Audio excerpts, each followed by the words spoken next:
What is up, guys, and welcome to another video. We are out here in the Maldives, and this is the 5th time that I've been blessed to visit such a magical place. Now, instead of me swanning around and me filming myself enjoying what this beautiful destination has to offer, I thought I'd put together a little guide for you guys who have maybe never been here before or have been but want to make the most of your next potential trip coming here. For those that don't know, the Maldives is a tropical island nation in the Indian Ocean, known for its white sand beaches, clear turquoise water and luxury overwater villas. Truly, it is a place which I recommend visiting at least once in your life. Now, to get there, you want to fly to the capital called Malé. And then from landing on that island, you would then either take a boat transfer to your resort or you would take a seaplane to your resort. Now, there's pros and cons of both. When you take a boat transfer, usually it means it's going to be more convenient. You just walk out of the airport and you pretty much hop onto the boat, and then within 15 to 45 minutes, you can get straight to your island. They tend to be a little bit more frequent and more flexible. With the seaplane, I would say it is a little bit more inconvenient and generally does tend to add a couple more hours to your overall travel time. When you land in the main airport, Malé, you then have to go to another airport around the corner. You usually have to wait a little bit in a lounge or waiting room, and then you board a seaplane to fly to your resort. The seaplanes tend to be not that luxurious. They're quite loud, they're quite hot, and they're quite cramped. And one of the advantages of the seaplane, because it travels further away from a lot of the activity, it can take you to more isolated islands. So keep that in mind. So guys, one of the reasons why I picked this resort was because it had very good reviews for its house reef. Now, from my experience, when I've been to some previous resorts, there has been no house reef. There have been some pretty amazing lagoons, which is just like the vast expanse of blue water, but not a whole lot of marine life. So behind me we have a load of dark patches, and the dark patches are actually coral, and it's absolutely teeming with life, which I will be investigating very shortly. We have flippers, which are complimentary when we go to the marine center, and a mask and snorkel. This is actually probably one of the best masks I've ever worn because it doesn't let any water through. And for those that don't know and can't see, I actually shaved my mustache because apparently having a mustache means more water seeps through the mask. So I'm rocking a rather funky little facial setup at the moment, but it's worth it because I can literally just go underwater with these for, what are these? Freedom HD. A Tusa Freedom HD. Right guys, we are literally just a couple of meters from the villa. It's just waist height. We're going to take a look at what the house reef has to offer.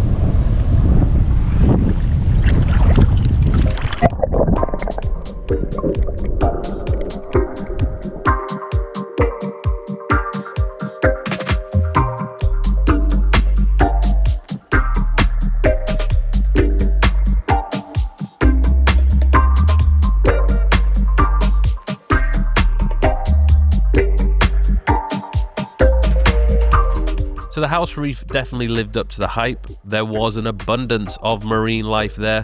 Didn't see any sea turtles or manta rays or stingrays, but there was an abundance of sharks. But by far the most fascinating creature which I did come across was a floating big bunda latina.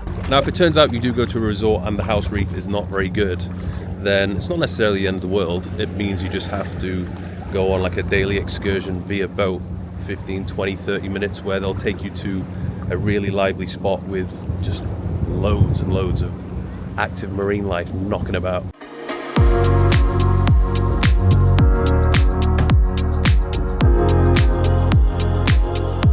This is pretty cool. We have our own little bathing area along this pier, which leads directly to our villa. Now, I got this villa on land because the overwater villas at this particular resort were fairly average. I mean, fairly average in comparison to what I've stayed at in the past. And sometimes they have their pros and cons. I think if you really want the whole Maldives experience, you need to do the Overwater villas because it is quite iconic. But once you've done it a few times, I don't feel like it's necessary to do every time. One of the perks that we've got of this villa is it literally is right in front of this house reef, where we pretty much have a full-on aquarium on our doorstep, and it does feel quite private. Like, you can't really see any other villa, which is great, and it does actually have quite a lot of space. So you have to do your research, check out how much space you want. Some of the Overwater villas aren't that spacious, and you are going to be spending quite a lot of time in your room, and you are going to be with your +1, or I don't know who the hell you want to travel with. Now, if you're really lucky with the timing, you're going to get a day like today where the sky is blue, and when the sky is blue, it just makes everything else 10 times more blue. Like, it doesn't even look real. It looks like it's AI, and that is when you truly see the Maldives in all of its glory. I remember there was one time I went to Soneva Jani. I was there for 4 days. This was in March, and every single day it was completely clear sky.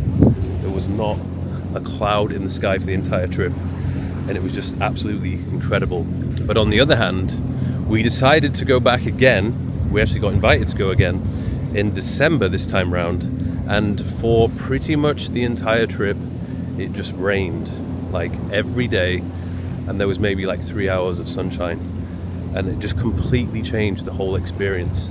It was just nowhere near as good. You didn't see the resort and the Maldives in its true beauty, and you know, there isn't really a lot to do when it's raining and the weather's not that great. Yeah, you can just chill out at the villa and laze around, but to me, being in the Maldives, you want to be outside and enjoying it as much as possible. So you can try and look ahead and see what the forecast is saying, but it is always changing, and it is going to be different in different parts of the Maldives because it is spread out pretty far north and pretty far south, so they all have slightly different weather conditions, and you might just be unlucky. Okay, the best weather usually is January, February, March, maybe a bit of April, but you could come and just be unlucky for maybe a particular few days where it just decides to rain every single day. But then on the other hand, you could go outside of the dry, calmer season and get very lucky and have a couple of days of really amazing weather, even though, you know, the average is showing that it's not actually that good. So I've been 5 times to the Maldives. The first time I came here, I went to a place called Kurumba, which I believe was the first resort that ever opened. Reason why I went there was because I didn't have a clue about any other resort in the Maldives or what I was doing. I just picked a resort that was closest to the airport because I thought it'd be more convenient. Turns out it was a very nice resort, but it was way too close to the mainland, and you could literally see the tower blocks of the main city of Mali, which was a bit of a buzzkill. But it did have a very good house reef. Next time I went to Gili Lankan Fushi. This one was a bit of a step up. It still was relatively close. You could access it by speedboat, and the villas were very, very good. One of the reasons why I picked it, because it felt like it was, you know, the whole Maldives vibe package in one. The downside of that place was that it didn't have a house reef. I didn't really see much activity in terms of marine life. Snorkeling around, not much to see, but it was a very cool resort. It was like no shoes policy, and the food was very good. The villas were absolutely insane, like made out of wood, loads of space, had a pool on it as well, and I felt like that was a very good trip. Indeed, I rate it. Now, the third time I went, this was probably the best resort that I've been to so far, Soneva Jani. Went there for a special occasion. I mean, I'd seen on social media so many times the resort with the slides going into the water, and I was like, you know what? I want to go there. And obviously, with it being one of the best and one of the most famous, it is a little bit expensive. By far the most expensive resort I've been to. I think I went there for 4 or 5 nights. The weather was absolutely perfect when I went there. Just the island itself was massive. There was loads to explore. There was bikes that you could rent, electric or non-electric, to cycle around. They had the buggies to transport you if you didn't want to cycle anywhere. The decor, the exterior and the interior of all the buildings were so beautiful. So much space, so much to do. So this is a pretty cool feature of the main bedroom. If you look up there, looks quite intriguing, does it not? If we open this drawer and press this button, shut this. Oh yeah. We now have a massive sunroof above the bed, which is pretty cool. Obviously, not a good idea to keep it open when it's raining because the bed would get absolutely soaked. But at night time when the stars are out, that's pretty romantic. And especially the North complex, which was the original complex, even though they're a little bit older, these villas, the lagoon is way more blue, and I think it's a better location in comparison to the south. The newer villas, even though they are newer, more modern, I didn't rate the lagoon at all at the bottom of that island. I couldn't really say much in terms of things that were bad about that resort. Maybe, again, there wasn't much activity in terms of marine life, no house reef, but the lagoon was absolutely crazy.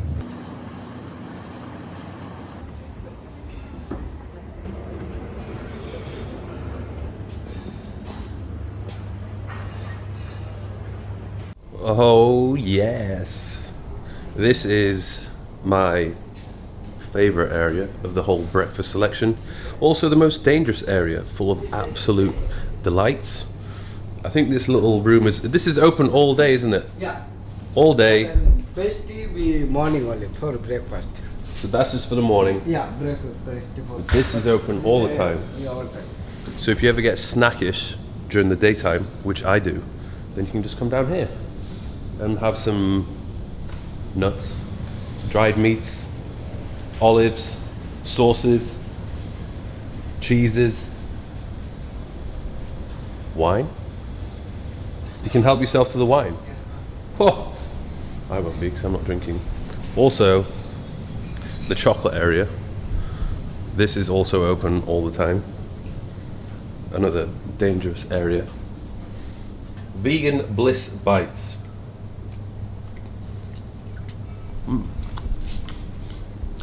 Very blissful. Let's see what else we've got. If I had to pick one, which would you recommend is the best? Buffalo. All. Everything's best. Everything's the best. Of course it is, because you make it. Another dangerous area. This is the 24-hour ice cream room, where they have a selection of ice cream. Apparently sugar-free, so that's good, but not calorie-free. And then we have all the toppings and the actual ice cream cone.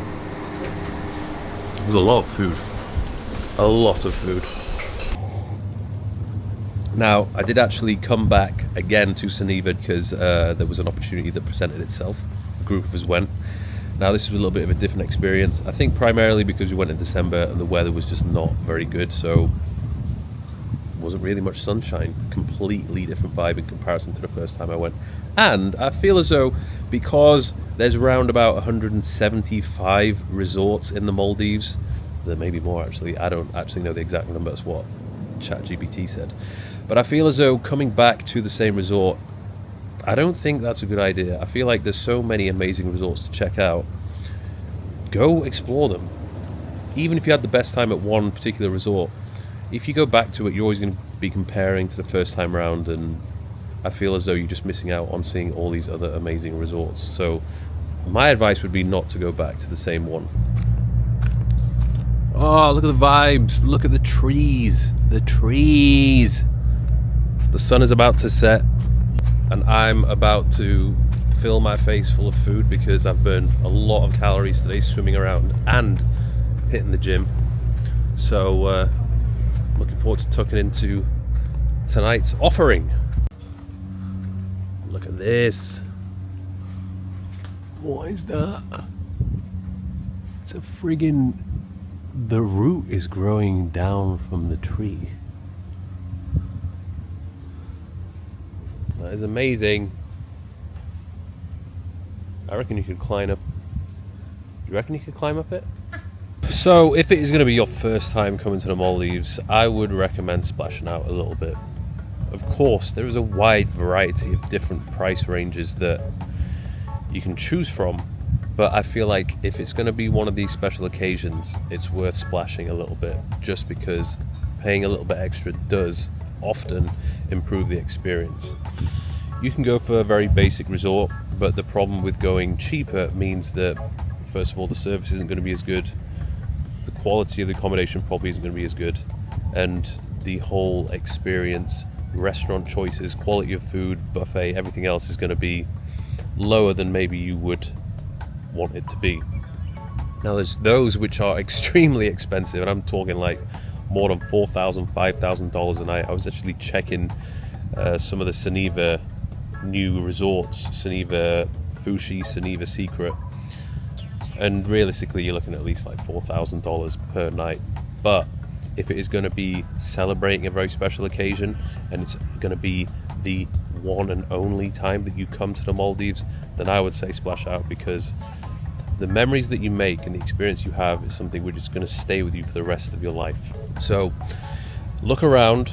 There's all these websites like booking.com, expedia.com, things like that, where you can find discounts, because at certain times of the year there's certainly going to be discounts, and even at this time of the year, if some of the resorts are not full, then they'll be giving away some of the rooms at a cheaper price. And if you're the type of person that doesn't really care about the whole luxury experience and having an absolutely ginormous room with unnecessary amenities, then don't spend that money, because at the end of the day, what you want from the Maldives, well, what a lot of people would want, is just to see the beauty of the Maldives and to see the blue water, go for the swims, enjoy the weather, and to see the marine life. So there's loads of resorts that are pretty bog standard, but still are very beautiful. Like the island itself is super beautiful, the water is beautiful, and it's probably got some pretty decent marine life as well. So that's something to take into consideration.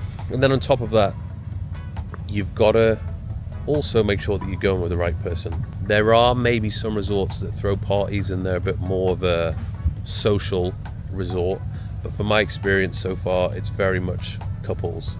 It's also worth noting that some resorts are obviously going to have more emphasis on the spa, the wellness, and the gym facilities. So for someone like me, for example, a good gym is going to be very important. In fact, if a resort does not have a very good gym, then I just simply won't go there, because I am that type of guy. And it's probably one of the reasons why I liked Soneva Jani so much, because it had two gyms. It had one on the north of the island, and it had a newer one on the south of the island. You also need to be aware of the fact that there are now some resorts cropping up on man-made islands.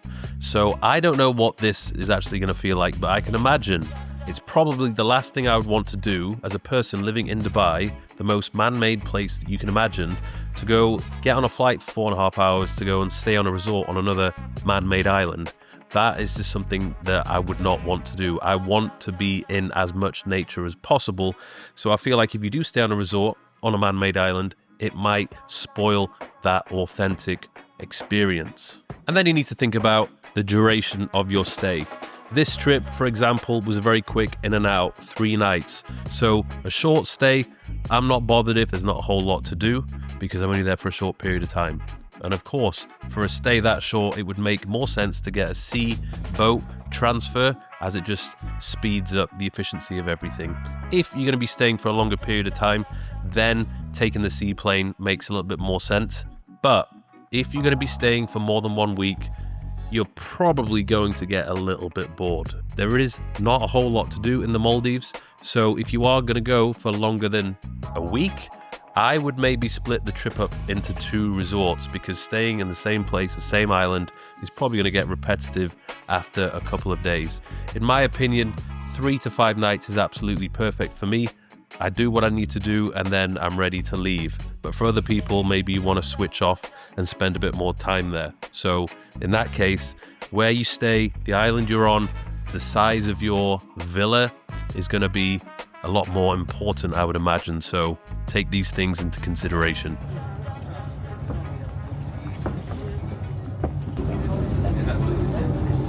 Yes.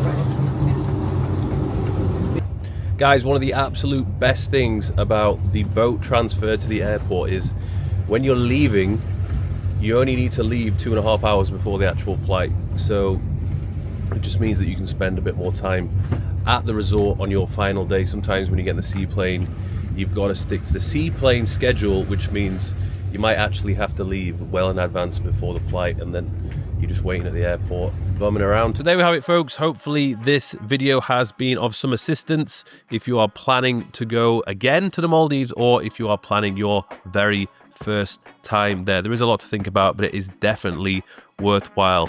One of the most stunning places that you can go to on this planet, without a doubt, and I cannot wait to keep going long into the future and to try out all the beautiful resorts that they have available.